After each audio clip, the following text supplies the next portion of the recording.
హిందువులకు పవిత్రమైన వైకుంఠ ఏకాదశి పర్వదినాన్ని ప్రతి ఒక్కరు భక్తి శ్రద్ధలతో నిర్వహించుకోవాలని కడప జిల్లా అర్చక పురోహిత సమైక్య అధ్యక్షులు శ్రీ లక్ష్మీ సత్యనారాయణ స్వామి ఆలయ వంశ పారంపర్య అర్చకులు విజయ్ భట్టారు సూచించారు. ఆలయంలో జరుగుతున్న ధనుర్మాస పూజలు 12వ రోజుకు చేరుకున్నాయి. ఈ సందర్భంగా తెల్లవారుజాము నుండి స్వామివార్లకు విశేషమైన నిత్య కైంకర్యాలు భక్తి శ్రద్ధలతో నిర్వహించారు. అనంతరం మహాకుంభహారతి, ప్రాతకాల పూజలు, భక్తుల చేత సామూహిక విష్ణు సహస్ర పారాయణం, గోవింద నామాలు స్మరించారు. ఈ సందర్భంగా ఈ నెల 30వ తేదీన జరిగే వైకుంఠ ఏకాదశి పర్వదినం విశిష్టతను ఆయన భక్తులకు తెలిపారు. వైష్ణవ ఆలయాల్లో ఏడాదికి ఒకసారి జరిగే వైకుంఠ ఏకాదశి పర్వదినం రోజున ఉత్తర ద్వారం నుండి స్వామివారిని దర్శించుకుంటే సకల పాపాలు తొలగుతాయని ఆయన పేర్కొన్నారు. ఓం నమో నారాయణాయ. శాంతాకారం భుజగశయనం పద్మనాభం సురేశం విశ్వాకారం గగనసదృశం మేఘవర్ణం శుభాంగం. ఈ భూమండలానికంతా అధిపతి అయినటువంటి వాడు ఆ శ్రీ మహావిష్ణువు. లోక కళ్యాణకారకుడై, లోక సంరక్షకుడిగై, సనాతనమైనటువంటి ధర్మాన్ని భక్తులందరికీ కూడా మార్గదర్శనం చేస్తూ తాను రచించినటువంటి, కీర్తించినటువంటి విశేషమైనటువంటి విష్ణు సహస్రనామం. ఈ విష్ణు సహస్రనామ పారాయణం ప్రతినిత్యం ఎక్కడైతే జరుగుతుందో అక్కడ లోక కళ్యాణార్థమై, లోకక్షేమార్థమై సమస్తమైనటువంటి మంగళాలన్నీ కూడా కలగజేస్తాయంట. అందుకే శ్రీరామ రామ రామేతి రమే రామే మనోరమే సహస్రనామ తత్తుల్యం రామనామవరాని. ఈ రామనామ మంత్రాన్ని ఎవరైతే విష్ణు సహస్ర పారాయణం ప్రతినిత్యం పఠిస్తారో వారందరికీ సమస్తమైన కార్యములన్నీ కూడా జయం కలుగుతుందంట. అంత విశేషమైనటువంటి సంవత్సరంలో ఒక్కమారు జరిగేటటువంటి ఒక్కమారు వచ్చేటువంటి ధనుర్మాసంలో అదే వైకుంఠ ఏకాదశి. ఈ వైకుంఠ ఏకాదశికి విశిష్టమైనటువంటి ప్రాశస్త్యం కలదు. ఈ యొక్క భారతదేశంలో భూమండలంలో 108 వైష్ణవ దివ్యక్షేత్రాలు అతి ప్రధానమైనటువంటి క్షేత్రము శ్రీరంగం. శ్రీరంగం నుండి అహోబిళం వరకు విశేషమైనటువంటి కైంకర్యాలను కూడా శ్రీ వైష్ణవ పాంచరాత్ర ఆగమనిత్య స్వామివారి కైంకర్యాలను కూడా జరుపుతూ ఈ వైకుంఠ ఏకాదశి రోజు శ్రీరంగంలో ఏ విధంగా అయితే స్వామివారిని ఉత్తర ద్వాదశంలో కూర్చోబెట్టి గరుడ వాహనంపై స్వామివారి విభజిస్తారట. ఆ యొక్క 3,000,000 దేవతలు ఆ రోజు వైకుంఠ ఏకాదశి రోజు ఉత్తర ద్వాదశంలో ఆ శ్రీ మహావిష్ణువును సాక్షాత్ గరుత్మంతుడితో సహితంగా ఎవరైతే దర్శించుకుంటారో, ఎవరైతే ఆ రోజు యజ్ఞం చేస్తారో, ఎవరైతే పారాయణం విష్ణు సహస్రం పారాయణం చేస్తారో, నారాయణ అష్టాక్షర మంత్రాన్ని ఎవరైతే జపిస్తారో వారికి వైకుంఠ ప్రాప్తి కలుగుతుందట.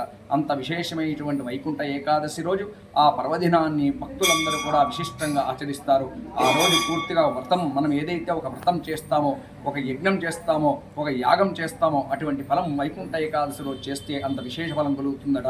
ఆ వైకుంఠ ఏకాదశిలో ఉత్తర ద్వారంలో సమస్త దేవతలందరూ కాచుకొని ఉంటారంట. అంటే భూమండలంలో ఎప్పుడైతే అధర్మం అయితే ప్రబలుతుందో ఆ సమయంలో ధర్మ సంస్థాపనార్థ కొరకే ఆ శ్రీ మహావిష్ణువు శంఖ చక్ర గదా పద్మములతో గరుడవాహనంపై స్వామివారి వివరించి అక్కడ ధర్మాన్ని నిలబెడతారట. అంత విశేషమైనటువంటి వైకుంఠ ఏకాదశి తులసీ దళాన్ని ఆ స్వామివారికి సమర్పించడం వల్ల విశేషమైనటువంటి ఫలాలన్నీ కూడా ప్రదేశిస్తూ ఇహజన్మలో, పూర్వజన్మలో, జన్మజన్మలో చేసుకున్నటువంటి సమస్తమైనటువంటి పాపములన్నీ కూడా తొలుగుతుందట. కపింజల మహర్షి సంహితలో విశేషంగా ఈ వైకుంఠ ఏకాదశి విశిష్ట స్థానం కలదు. ఈ వైకుంఠ ఏకాదశి ఎందుకురా అంటే లోక కళ్యాణార్థమై, లోకక్షేమార్థమై ఆ శ్రీ మహావిష్ణు శ్రీభూమండల ఈ భూమండలంలో శ్రీరంగం అనగా తమిళనాడు దగ్గర ఉండేటువంటి కావేరీ నదీ తీరంలో ఆ స్వామివారి వచ్చి అక్కడ స్వయంభుగా వెలిస్తాడట.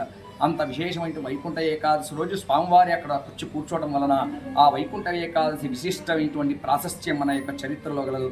అంత విశేషమైన వైకుంఠ ఏకాదశి భక్తులందరూ కూడా తలస్థానం వచ్చేటువంటి వస్త్రములతో తిరునామం ధరించి విశేషమైనటువంటి సంప్రదాయమైనటువంటి నమో నారాయణ అష్టాక్షర మంత్రం జపిస్తూ ఆ రోజు అన్నం తినకూడదట. అన్న రూపంతో ఎవరైతే స్వామికి నివేదన చేస్తారో, అన్నాన్ని తింటారో అది పురుగులతో సమానంగా శాస్త్రం చెప్పబడింది. అంత వైకుంఠ ఏకాదశి పూర్తిగా ఉపవాసం ఉండి, అనగా పండ్లు, పాలు, అలాగే గోధుమ రూకతో తయారు చేసినటువంటి యొక్క పదార్థాలను స్వీకరించాలి. ఘన పదార్థాలు స్వీకరించకూడదని శాస్త్రం చెప్తుంది. ఆ రోజంతా కూడా ఆ యొక్క పద్ధతిని పాటిస్తూ, ఆచారాన్ని పాటిస్తూ ఆ మరుసటి రోజు ద్వాదశి ఏకాదశి అయినటువంటి మరుసటి ద్వాదశి రోజు ఉదయాన్నే విష్ణు ఆలయానికి చేరుకొని అక్కడ నారాయణ నారాయణ నారాయణ అని ఆ నారాయణ స్మరిస్తూ ఆ యొక్క స్వామివారి యొక్క తీర్థం స్వీకరించడం వలన ఏకాదశి యొక్క వ్రతఫలం కలుగుతుందట. అందుకే తులసీధరంతో భగవంతుడి నిత్యం ఆరాధన. అందుకే ఉషక్కాల ఆరాధన అని పాంచరాత్ర ఆగమ సంహితలో చెప్పింది. ఉషక్కాల ఆరాధన అంటే సూర్యుడు ఉదయించేటువంటి మునుపే స్వామివారికి నివేదన చేయాలట.